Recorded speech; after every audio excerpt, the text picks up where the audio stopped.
Welcome to the mayhem. Dick and Lloyd mayhem. Media mayhem. Marketing a mayhem. You might love it, you might hate it. It's my favorite freaking show.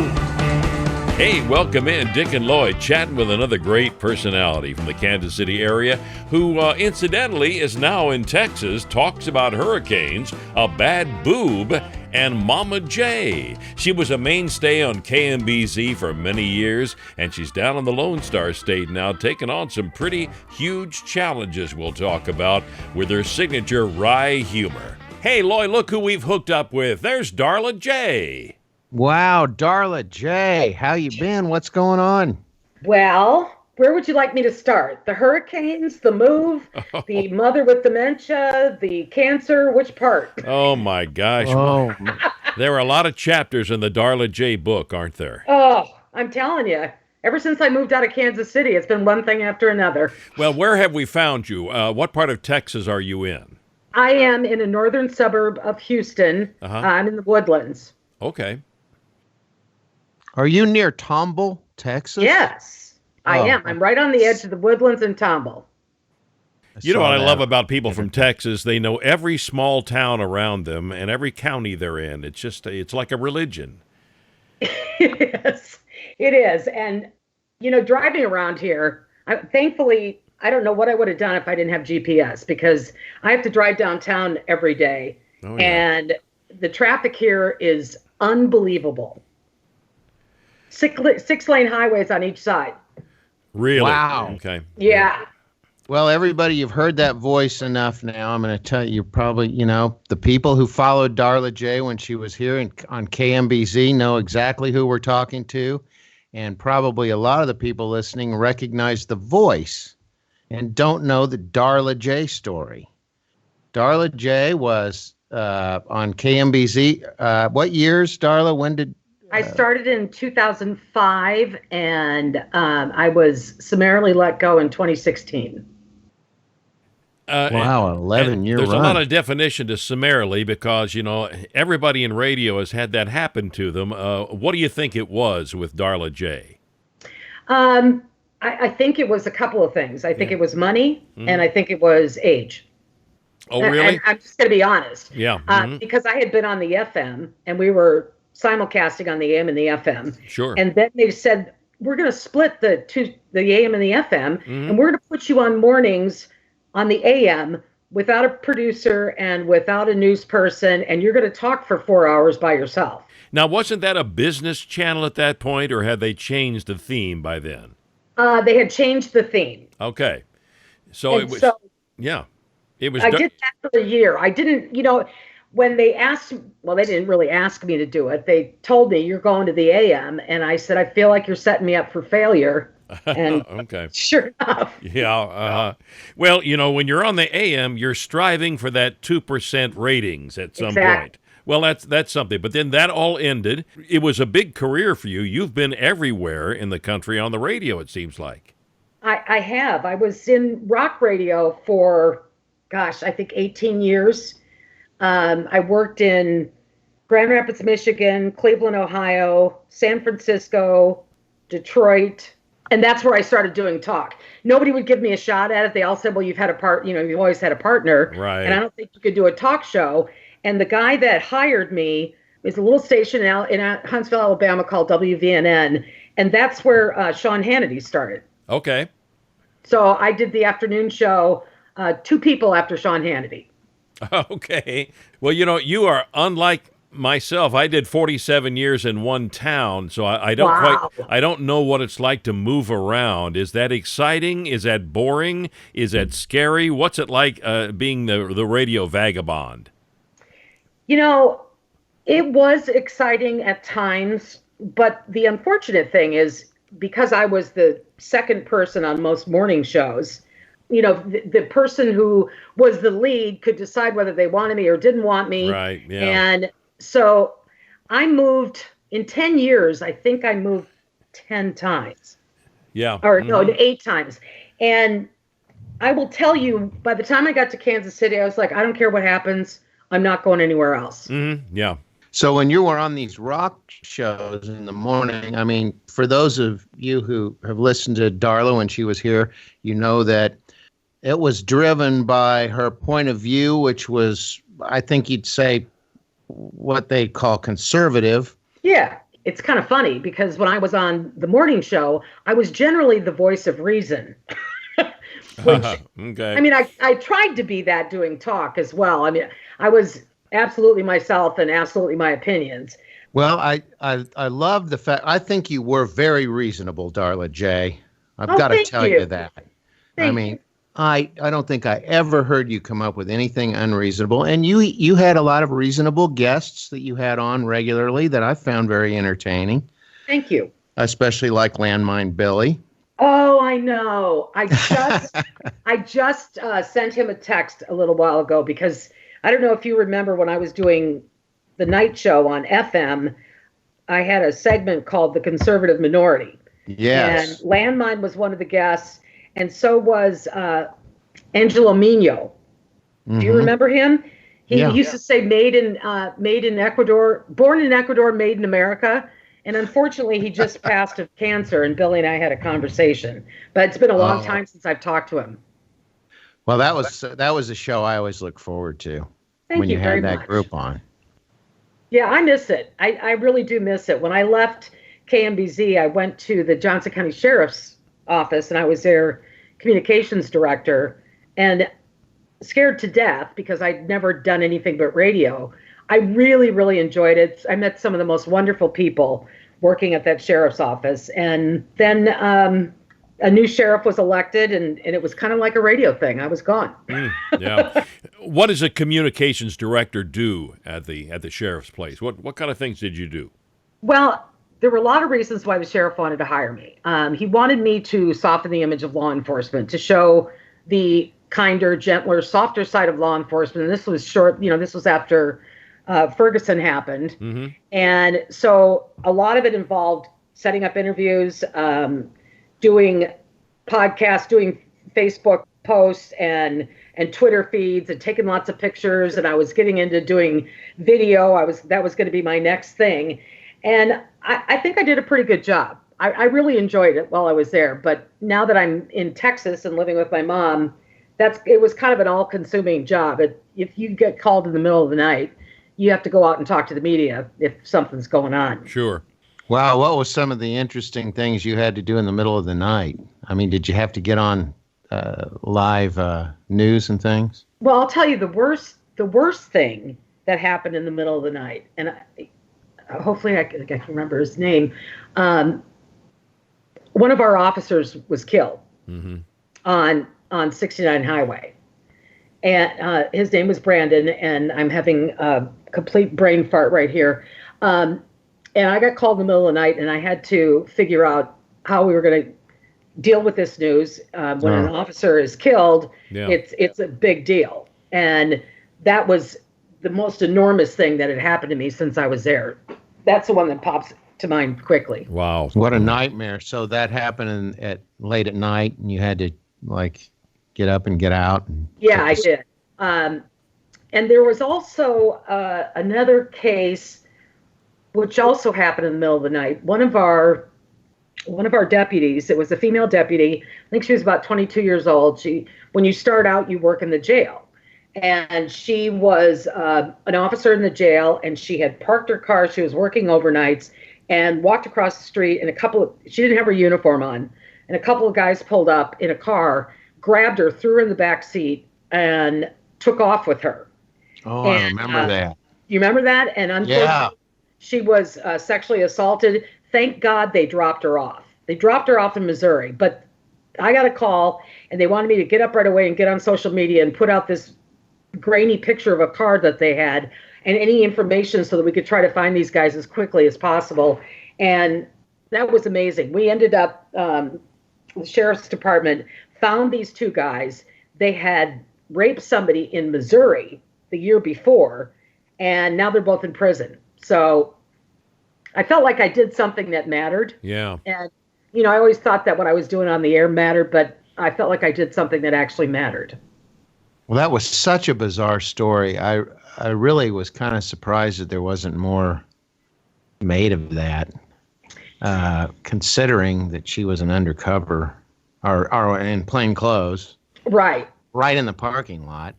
Got to look at that and say, what kind of predator looks to that opportunity? Well, what had happened, if I remember correctly, she was coming to work and she stopped to get gas, and they were at the gas station and they saw her, and she was just dressed in civilian clothes, and they followed her. They followed her to the parking lot, and I don't know if they didn't realize that she was walking across to the jail or that was the jail in Olathe, but it wasn't like a closed-in law enforcement parking lot. It was a downtown parking lot in Olathe, and she was a young woman, very attractive, and God bless her. She wanted to go right back to work. She testified against them. She was incredible. Wow, that takes some kind of fortitude. Yeah, Doesn't sure it? does. Yeah. Well, when you were here and now when you were on the radio, were there any big deals that you look back on where you think that maybe you made a difference? Or, I mean, I know you were politically outspoken when you were here. Right. We just had a mayoral election yesterday. I saw that. Missouri. So What did you think about that? I just was reading some of that late last night, and of the two, I was glad he won, because I think that they need, Kansas City politics. I'm telling you, 11 years of watching Kansas City politics, and people, you think the next person's going to do the right thing, the next person's going to do the right thing, and all the money that they spend on developers and don't take care of the everyday things that people think about, like the streets and the potholes and the sidewalks and the crime. I hope that this new mayor does a good job. Well, the Star backed him, so we'll keep our fingers crossed and see what happens.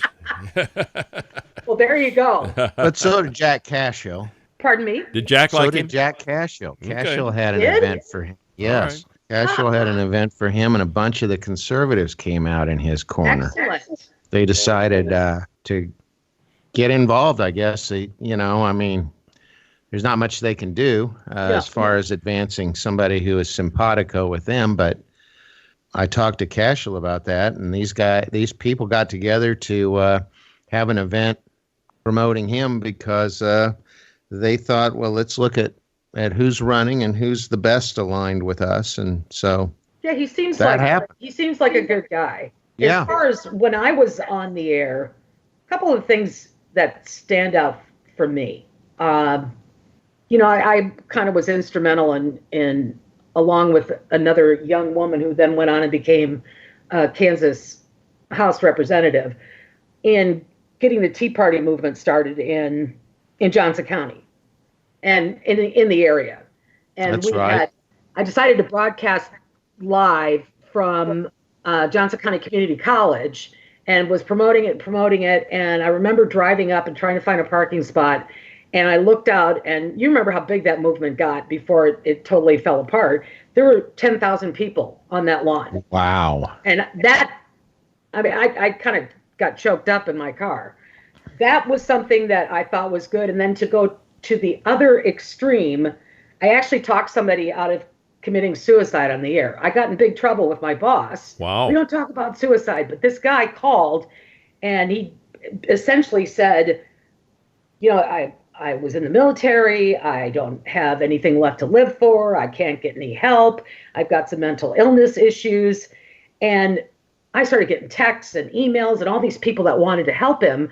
And I called the Lawrence police for them to try to find him. And I was really worried. And Well, yeah.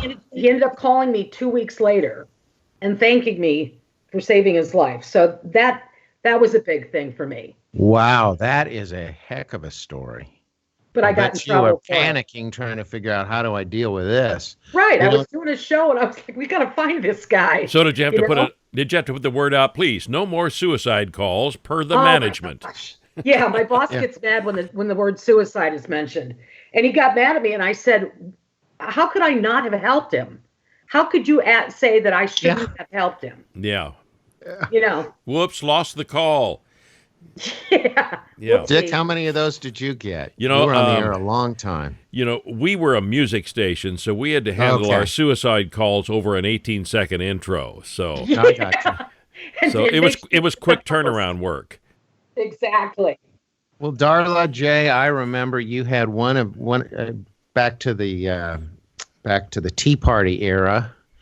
I think you were hosting, or you had a remote set up at something for Kobach and some other people out at the Ritz. Yes. Do you remember that? And there was a yes. bomb threat, and the whole place had to empty out. And I was there with a couple of friends, and I remember filing past you, sitting out there at a table under a tent, just kind of calmly sitting there, smiling and doing your Darla J thing, and everybody else is just leaving Right. because it was a bomb scare. That was weird. Well, and I remember there were a lot of people outside protesting. Yes. And there were a lot of the guys that were the security for the event came over and said, you can't sit here anymore because the bomb is close to where your equipment and stuff is. And I said, well, where am I supposed to go? I got to do a show. And so I called the station real quick during a break, and I said, we're going to have to, you have to throw something on. Well, then at that point, the guy that hired me in Kansas City, Neil Larimore, who I adored, called me and he said, what the heck? He said, you got to get on the air. This is the biggest thing. And I said, well, what do you want me to do? He says, get on your cell phone and start talking. So I did. I thought it was going to be the same guy who got mad at you for saving the life to tell you to get closer in and see if you can get some more sound. Well, Neil did save me. Listen, if there's going to be an explosion, I want you right there in the middle of it. I said, okay, I'm moving toward whatever it is. And then it wasn't a bomb, but who was the guest? It was Chris Kobach and Sheriff yes. Arpaio. Yes. Joe Arpaio, right? Yes, exactly. I don't know which one was the lightning rod on that one, but I guess when they both got together, there was just this vortex that just triggered too many people. I don't know. Yeah, that was pretty interesting. I also remember being live on the air when what was the restaurant on the plaza that exploded? Oh, JJ's, yeah. JJ's. I had just gone on the air when I was doing 6 to 9 when that exploded, and that was pretty unbelievable. Wow, I bet so. Yeah. Holy cow! Well, that's still that. I don't know if you've been to KC lately, but I don't think anything's happened there yet. That lot. Yeah, that was awful. I'm trying to remember. I mean, 11 years, so many things happened that I would really have to sit down and think about some of the bigger things. I mean, I tried to do as much charity work as I could, and I tried to use my position to help as many people as I could, whether it was on the air or off the air. And because I'm the kind of person that has to feel like I'm doing something that matters, which has been kind of my difficulty since I moved to Texas, is trying to figure out what that is. Well, you're taking care of Mama Jay, and you're dealing with some pretty heavy stuff we want to talk to you about. Explain to everybody what has been going on with you and what's been occupying you. It's well, my mother lived in Florida, in Venice, and I was in Kansas City, and my brother was here. And a couple of years ago, my brother had to have open heart surgery. So I drove down here to take care of him because I'd just gotten let go from the sheriff's office. And I was here for several weeks, and I really liked the area. And we started talking. We were like, Mom's 85, and, we can't keep going back and forth. And Darla, why don't you get Mom and move here? And I must have been drinking or something. I go, that's a good idea. So I sold almost everything I owned and packed my car and drove to Texas. And then I went to Florida to try to convince Mom that this is what she wanted to do. And she had lived there for 20 years, 9 years since my dad died. And I was noticing that she was a little spacey, I would put it. And I was a little concerned. So I talked her into it. I found a house. That one fell through. I went back to Florida because she wanted to back out. and talked her into it again, came back and found another house, and then went back to Florida and packed up her life. And she was so freaked out about moving that I would pack boxes, put them in the car, drive them over to her friend's house, and put them in the garage so she wouldn't see all these boxes around her, because she's very neatnik and very OCD, and she really didn't want to go. I finally got her in the car. We finally left. But before that happened, I got here just in time for Hurricane Harvey. The Hurricane Harvey in Houston was absolutely horrendous, and ended up being here for that hurricane. Then I flew to Florida, and Hurricane Irma came a week later. So I had to get my mom in the car then and drive her to Alabama, because we couldn't find a hotel in Georgia, and millions of people had left Florida at that time because of the hurricane coming. So I had the 2 hurricanes behind me. Then I got mom here, started to look for a job. She was kind of freaked out, didn't really want me to leave her alone. And I started looking for a job and had a really tough time. Started going to all these networking events, and, how do you sell yourself when you've done radio and you were a communications director? Now what do you do? And so I finally found a job with a guy who owned a commercial real estate firm here. And it was all the skill set that I'm not good at. I was going to be his business manager. Ah. Yeah. Okay. And I mean, I didn't know anything about real estate, nothing. And so it was pretty tough in the beginning. And he entrepreneur, very high energy, just do it, just figure it out. So that lasted, he had some financial issues. And at that time, this was January, I had already had a mammogram, and they had found something. I'd had 2. And they wanted me to have an ultrasound. And so he let me go. I went and had the ultrasound, and the woman said, well, I don't really think this is anything. I think it's a cyst. And because when she took the biopsy, it kind of collapsed. And after I got done, they said, well, let's do one more mammogram. Well, behind that cyst was cancer. Oh, okay. Wow. And when I saw the x-ray of it, I knew it was cancer. I mean, it looked like I don't know how else to explain it. It looked like a shining star. And it really irritated me that it looked so good in this film. Yeah. That it was like a beaming light. And I was like, get that thing out of me. So I had surgery in March. And then I had to go through a bunch of genetic testing to see if I needed to have chemotherapy. And it turned out the type of tumor I had was not going to be helped with chemotherapy, which is a huge blessing. Mm-hmm. And right now I am almost halfway through 30 radiation treatments. Tell me what a radiation treatment is like. I'll tell you that the first day that I was so scared, the first day I went,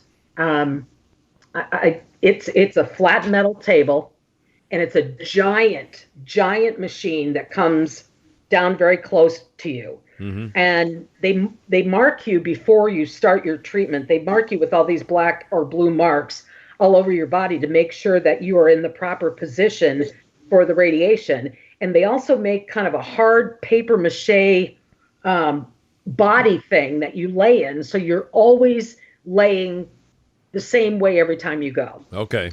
So the first day I went in there were like 4 people, and you have to take your shirt off and your bra off. And I had marks all the way down the front of my stomach. So you have to pull your pants down. I'm like, this is fantastic. Haven't had this much fun since college. Exactly. So I remember laying down, and they were trying to tell me, they said, we have to take some x-rays and we got to make sure you're in the right position, all this and that. I remember laying there and flat on my back, and tears were rolling down the side of my face because I was so scared. And the radiation treatment, then they said, well, you're done. And I go, what? Mm-hmm. So the radiation treatment, you go in every day at the same time, and you lay on this metal table in this body mold, and they line it up to the marks that are on your body. And then it starts on the left. It's my right breast. It starts on the left side, and they radiate the entire breast, plus the lymph nodes that were under my arm. And you don't feel it, but I have never been so tired in my life. It just sucks the life out of you. Really? Yeah. Yes. And it also, it's getting to the point, since it's the same place every day, where I have this burning. I mean, it's like a really bad sunburn right now. Mm-hmm. Yeah. And I have 17 more treatments to go. So do they test you each time to see how it's doing, or will they test you at the end to see what happened? They do it every Monday. Every Monday, they do x-rays. I have my radiation. Then I go see a radiation nurse, and they check my vitals and make sure I don't have a fever and stuff. And then I see a radiation oncologist, and she is phenomenal. And because I've had some pain issues because of nerve pain and things like that. And so that happens every Monday. And then when I'm done with the radiation, I have to go back to the regular oncologist, and I'm going to have to take these anti-cancer pills for the next 5 or 10 years. This is not a cheap deal. How are you handling it, Darla, in your current situation? This is going to really embarrass me, but I'm going to tell you anyway. I'd lost my job. I didn't have insurance. I was having I was depressed. So I went online and found the county health department. And I went in and I said, I need to talk to somebody. Because I lived by myself my whole life. Here I am with my mother 24/7, lost my job. Now I have cancer. They sent me to have a physical, and the doctor sent me to have a mammogram. And so the county's helping me, and I'm embarrassed, but I had no choice. Otherwise, it would have been hundreds of thousands of dollars, and I'm not working right now. And my mom has Social Security, Yeah, sure. Has this experience going through this situation and seeing that side of healthcare changed your opinion at all on the opinions you may have had on the radio about healthcare and things? Good question. The place that I go, it's called Smith Clinic, and all the doctors there are from MD Anderson Cancer Center. So I am truly blessed that I have really, really great doctors. There are a ton of people there every day when I go to have radiation. And it has changed my mind in some respects. I still, like I told you, I wish that I didn't have to take this route. But the choice was get treatment or die. Yeah. Sure. And I certainly didn't want to die. And I think that anybody who has a horrible disease like cancer should be able to get treatment. Still doesn't make me think that we need to go to what's Canada doing and England's doing. Single payer. Yeah. Single payer, yeah. Like a government Sure. healthcare thing. But I have to say that if I was going to have cancer, God put me in the right place. Yeah, sure. Well, I think what it is that we all know that people need to be helped healthcare-wise. There's just a lot of different ideas about how to do it, and that's where all the discussion comes up. Yeah. Tell me about, let's turn a little different direction. Tell me about this guy I'm reading about on your Facebook page, Michael. Tell me about Michael and the service that Michael is giving you. Kid. I have to amuse myself. I'm trying to make myself laugh every day, okay? Because it's not a very funny thing to have cancer. So this intern, he's a medical intern, and his name is Michael. And he's very, very shy. And so, me, I kind of have a boisterous personality and not shy. Not shy one bit. So the first time he was there, you have to take your shirt off and lay it down. There's all these people. And I said to him, so Michael, do you want to touch bad boob? Everybody else has. And he was beet red and so embarrassed. And so now, once I saw that, now I kind of give him crap every single day, and it's been kind of fun for me. He's a young guy. He's going to be a radiation therapist and is in medical school. And Hey, you got to sink or swim, you know? exactly. Exactly. And you can follow us the hashtag bad boob if you'd like also. Exactly. And That's it right. is a very bad boob. You've got some great, really inspirational stuff and some things that kind of put a really human spin on a lot of the stuff you're facing online. Do you welcome people to look in here and follow this? And where would you Absolutely. recommend people go?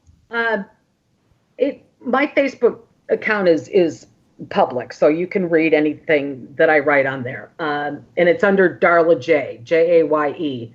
I've been kind of documenting my whole journey. I documented my journey moving here from Kansas City, documented the whole thing with my mom. Eventually, I'm going to have enough material maybe to write a book. I've been calling it Adventures with Mama Jaye and Cancer. It was just Adventures with Mama Jaye in the beginning. It's helped me. I don't have an outlet anymore to, after being on the radio your whole life, and Dick, you know this. Well, I think it's the one thing you miss, the chance to comment on things that anybody will pay attention to. So Exactly. yeah.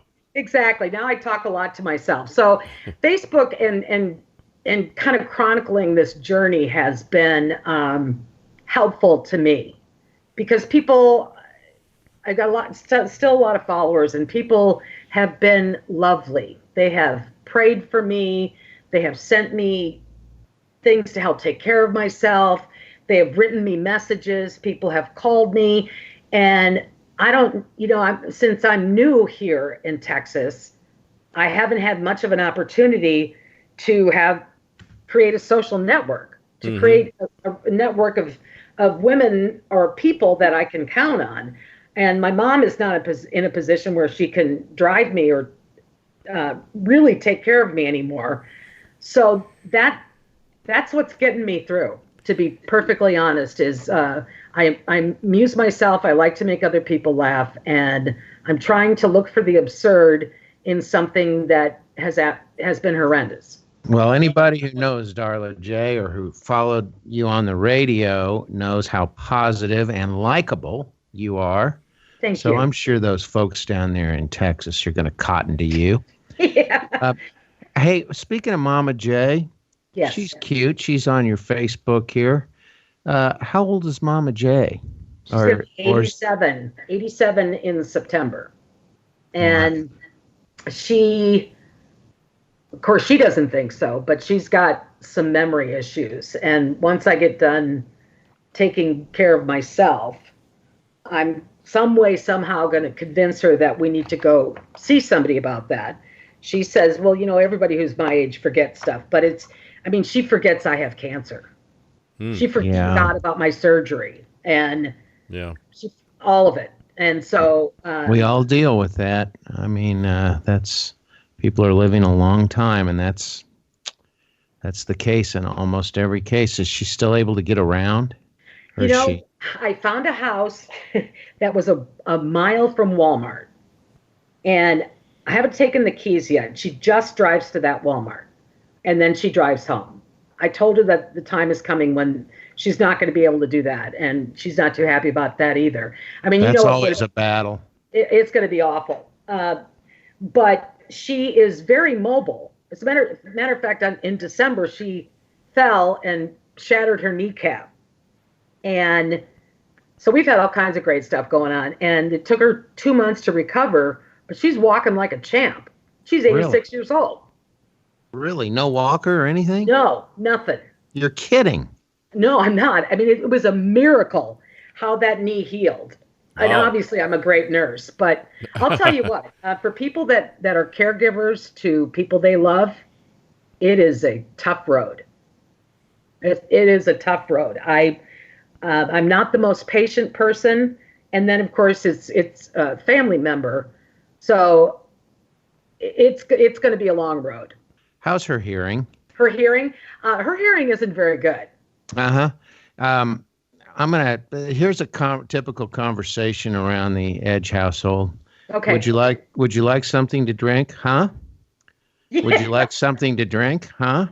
Would you like something to drink? Don't yell at me. I'm not deaf. Yeah, exactly. I thought so. Exactly.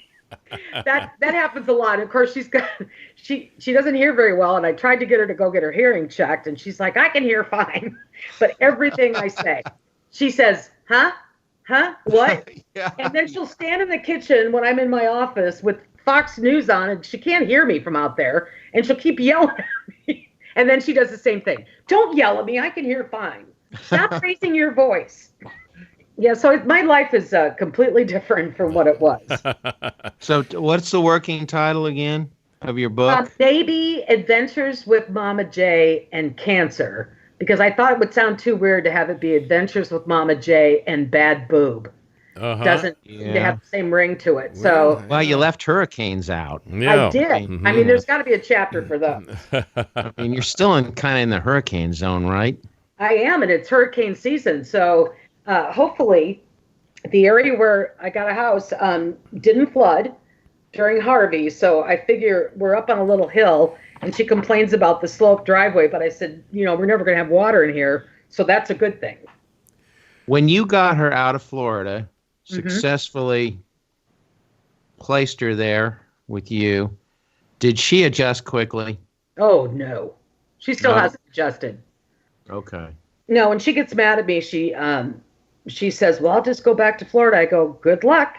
You find the movers, you pack your stuff, you find a new place to live in Florida since we sold your condo, and good luck to you, because I'm not going to help you. So you're essentially holding her hostage. I am. Okay, Dick, I think we better cut that part out. Don't tell anybody. Because the last thing Darla Jaye needs is, another arrest. It could be it could be the invitation into the law area again. So sure, there you go. Might catch a job. Yeah, exactly. After you've arrested me, I can tell the story about it. Exactly. Mm-hmm. See, I need an outlet, so I'm not as good at writing things down as I am about saying them. Here's your outlet, and you need to do your own podcast. Okay. Okay, and if you need help doing that, we can send you some instructions and things and microphones to buy. You can sit there in the privacy of your house when Mom's out of the house and rail as long as you want to and put it up, and maybe somebody will listen to it. Well, you know what? I've had a lot of people have said, why don't you do a podcast? Why don't you do a podcast? And are you guys having fun doing it? No, we hate each other. But we get to smoke cigars with people, and we get to do stuff like that and things like that. We get to go places normally they wouldn't let us go. So, yeah. That's right. Sometimes we get to drink wine at like 10 in the morning. Yeah, that kind of thing. Now, it just depends on whether the, subject is game for that. So Dick and I have had huge adventures together in this podcast. No, it's been a good deal, a fun deal. And as it keeps both Loy and I relevant. That's the important thing. That is important. Yes. It is important. I feel like such a slug because I'm not doing anything, other than trying to go for a walk every day, taking care of my mom and getting radiation. Yeah, exactly. Once that's over with, I got to figure out my next move in life. Well, I like Dick's suggestion. I think you ought to get on there and do that. You've got a lot of people from Kansas City who would plug into that for sure. I mean, you had a few listeners over the years. A couple. Yeah. I'll send you an email about how we do it and what equipment we have and those kind of things, and you can decide if that works for you, okay? Well, that's perfect. Good. Thank you so much, you guys, for contacting me. Very nice of you to join us. It's great to catch up with you.